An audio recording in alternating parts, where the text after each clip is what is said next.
Hi, everybody. Welcome to My Resilience Reveal with Lisa Sinnott. Today, I am honored to have Mr. Bill Baxter, aka Web Claws, and he is going to share his incredible resilient life story. So, Bill, tell me, actually, for you, your story begins when you were in your mama's womb. So let's start there. Well, yes. Actually, my story had two parts to it, but the first part started, yes, in my mother's womb and me coming out of it. Yeah. It was October 11th, 1954. I'm not as young as I look. I've shocked a few people. A couple people I've told when I said I was 70. Yes. But anyway, I was coming in. I think I was a late baby, not a premature baby, but I was coming in at between 10 and 11 pounds. And my mother was tiny. And so I got stuck in childbirth. Now, 54 was a time when there was the idea of C-sections. Mm-hmm. But doctors were pretty apprehensive about C-sections back 70 years ago. Mm-hmm. And so they had what are called forceps. They're a pair of tongs. Wow. Kind of look like salad spoons. Right. But they squeezed it behind my head when I was stuck in childbirth and began to twist and pull me out by force, as little force as possible without doing too much damage. Unfortunately, damage was done. I was born with developmentally disabled. And Dr. Neslin, he was from Scandinavia, I guess he was the one who was delivering me, went to my dad and said, "We're sorry, there's been problems. We should have taken him by C-section." But it was too late. Right. My mother felt bad. She resolved to mainstream me in normal social and educational settings. Now, I was in school, special ed part-time, but she wanted me to have a chance at a normal life. In fact, I have like 3 or 4 disabilities: the forceps baby and the damage done, Tourette's syndrome, bipolar disorder, and ADHD, which kind of goes along with Tourette's syndrome. Right. But the forceps baby and the damage can't be proven because the records were destroyed. Wow. But by others were enough to get me on at Service Source out at Fort Carson when I first moved here. But I'm getting ahead of myself. Yes. Yeah. So tell us about growing up at school. Yes. Well, I was mainstream most of the time in regular classes, but a lot of kids my age were kind of down on that. They didn't feel I belonged with them. And when I was in the 6th grade, there was some classrooms added to my school for special ed, which I was at that time not in. I was back in regular classes. That's the 4th grade. I was special ed in 2nd and 3rd. And someone would say, "Yeah, that you should be in those classes." Oh. And he's one of the guys who called me the R word, retard. Yeah. Now, Dr. Osborne was the first family doctor we had while I was alive. He diagnosed me as mentally retarded. But then when they took me to Dr. Posnikoff, he's a neurologist, he debunked it. Oh. And followed by a pediatrician I saw, Dr. Adler. So mental retardation was debunked. And now you don't use that term anymore. The Right. R word's like the N word. Right. As far as. Mm-hmm. And I've been called more than once, but. Yeah, that must have been awful. And I was bullied a lot. Until early high school, I became a Christian, accepted Jesus my Savior, my life started to change forever. Tell us about that. What happened? Well, I was, I think, a freshman in high school, and the family was attending Fair Oaks Presbyterian Church, a big church in the Sacramento area.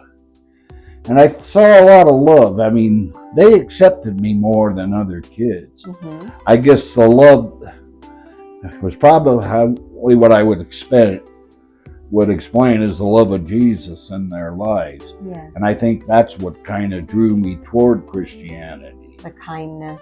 Yeah. Mm-hmm. And I accepted, but it was a long process. I had to realize then from that time off my life was changed no matter where I would be, because I had set up that high school group at Fair Oaks Presbyterian Church as an oasis. Yes. My dad got a job to work for the feds in Washington, D.C., and I went through a year of maladjustment.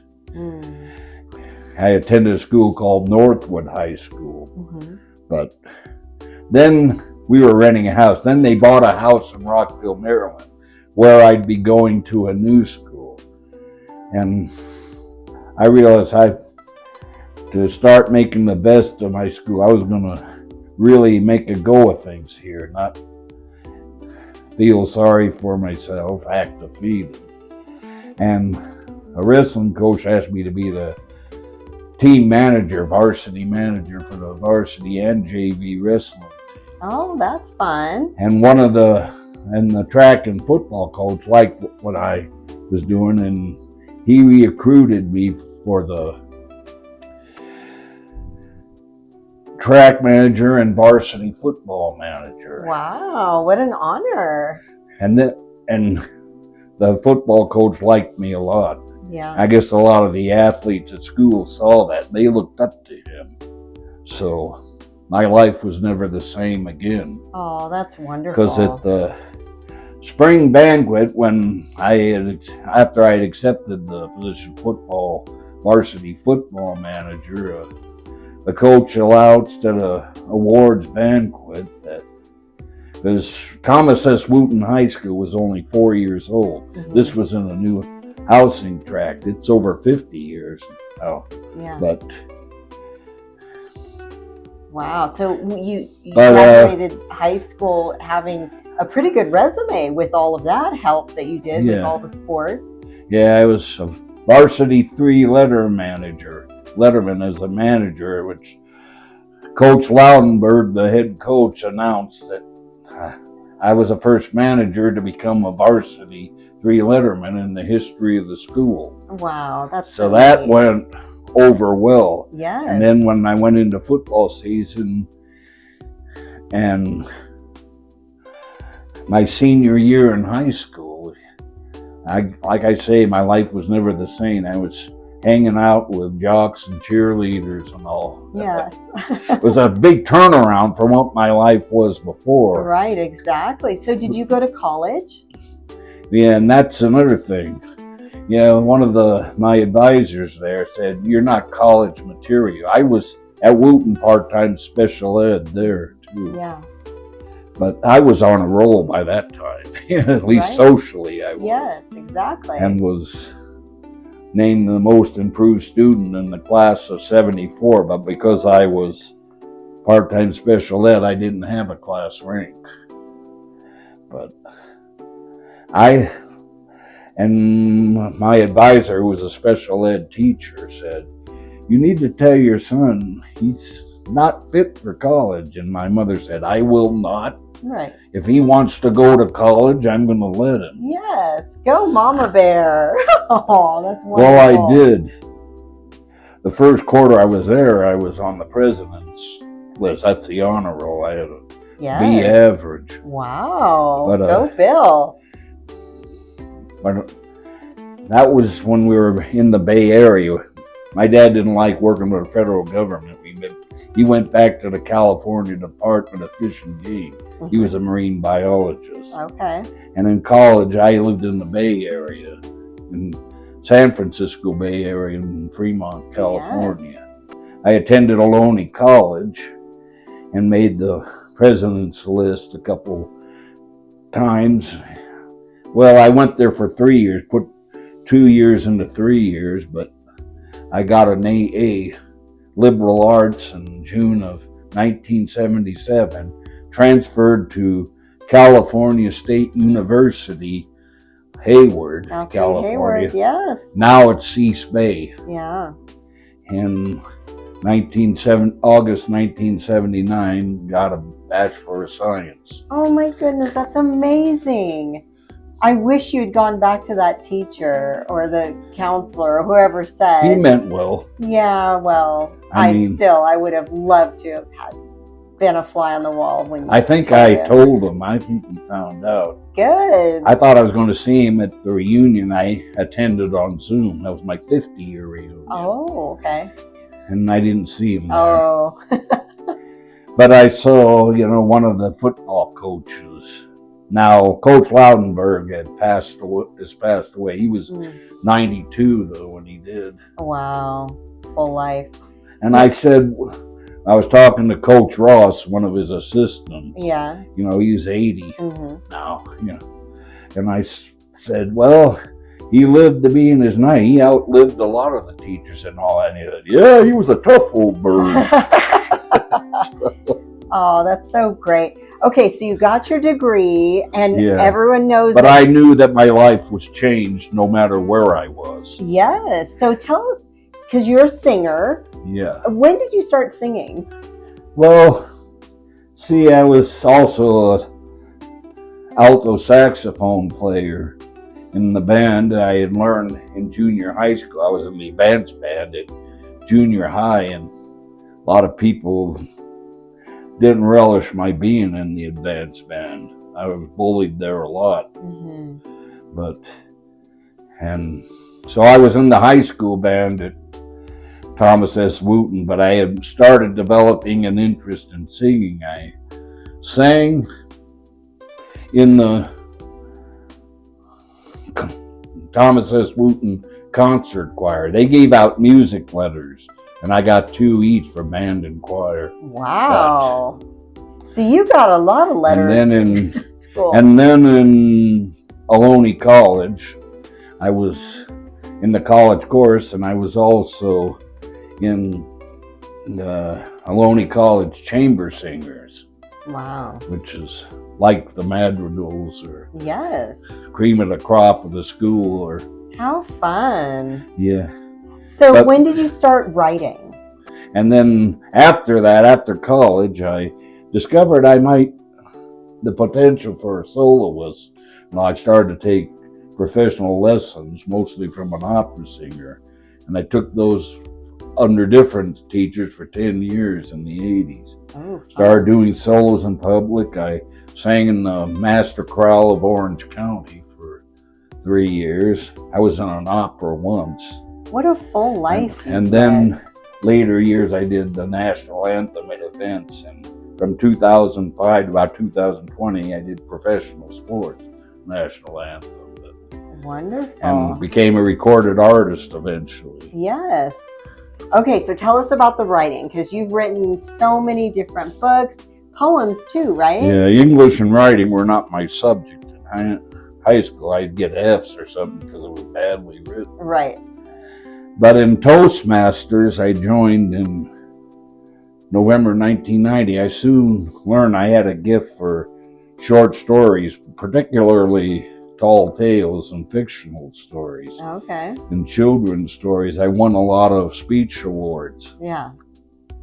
And Greg McMahon, a fellow Toastmaster, told me, Bill, you missed your calling. You should have been a children's author. Well, I added that to my bucket list. But because of things in the past, I'd had the fear of failure and whatever. What if I did do all that and nobody wanted my work? Right.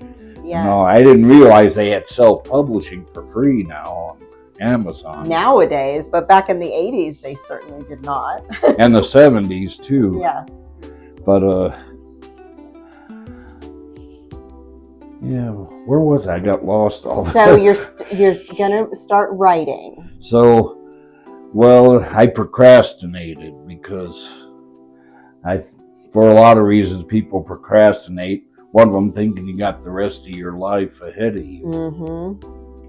And that's while I was still in Orange County. I was in a Toastmaster Club meeting near downtown Anaheim, California, when Greg McMahon, my friend, told me this. He's supposed to be here in the spring. Had moved here. I never seen him here, but that's beside the point. but I added it. But like I say, I had misgivings. I thought, well, I got the rest of my life. Many years yet. The thing is, you don't know how much time you have. Right.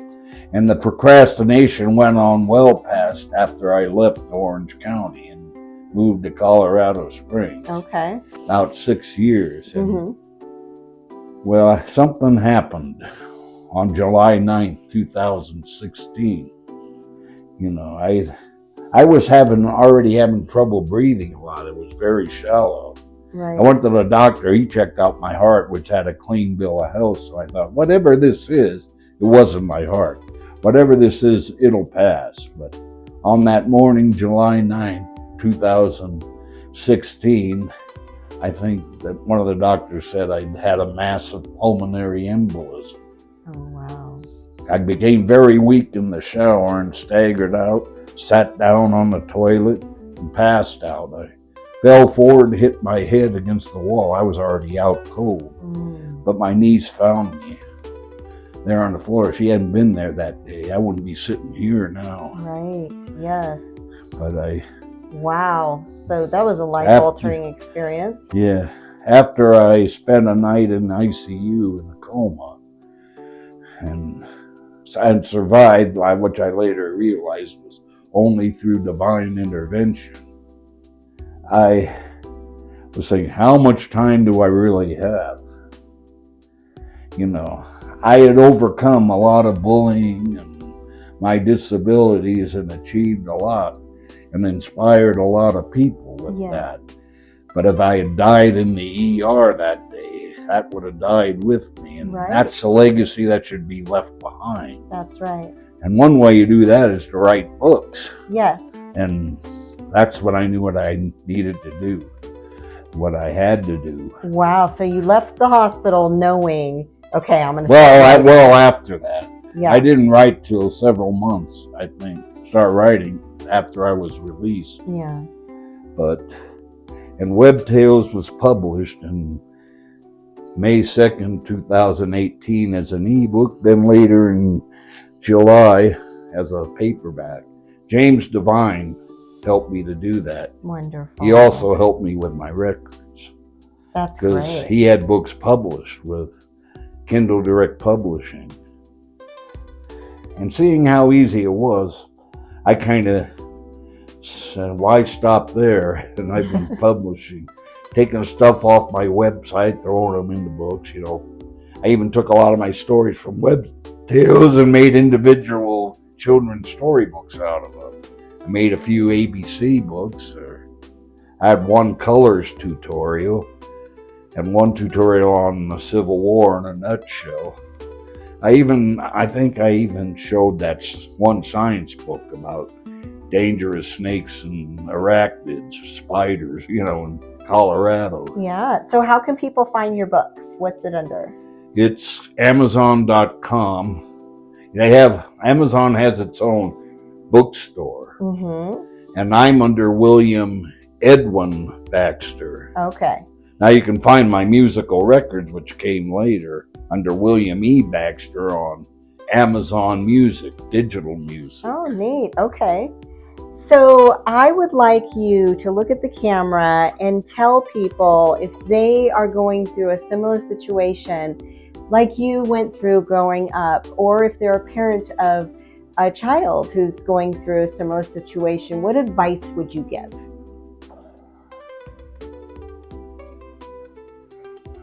Well, first off, a lot of troubled teens out there, for my reasons and others, what Jesus did to my life, he can do for them.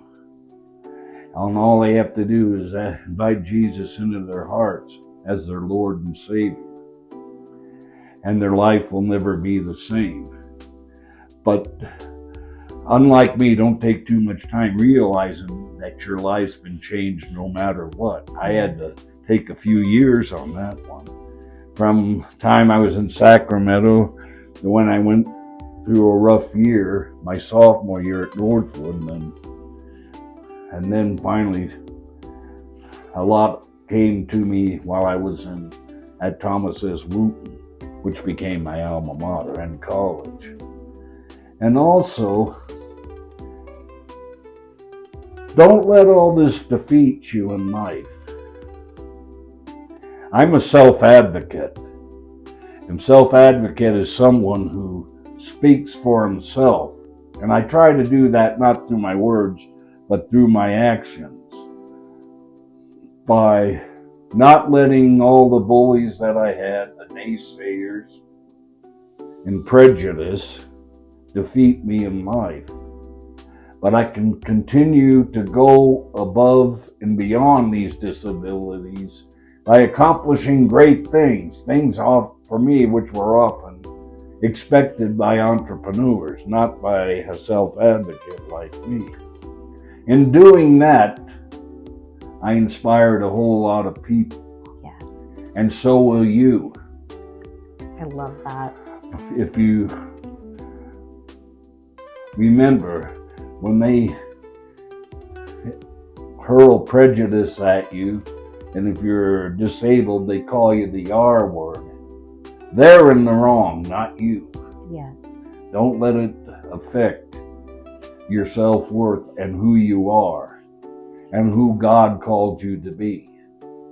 So good. Thank you so much, Bill. Is that enough? Yes. Anything else you'd like to add? Yes. I'm learning to I join a lot of network groups, and I like to have the opportunity to speak, because I not only want to tell the story of how my life changed through God and through going above my disabilities to try to achieve things. That way I can show people not by words, but by actions.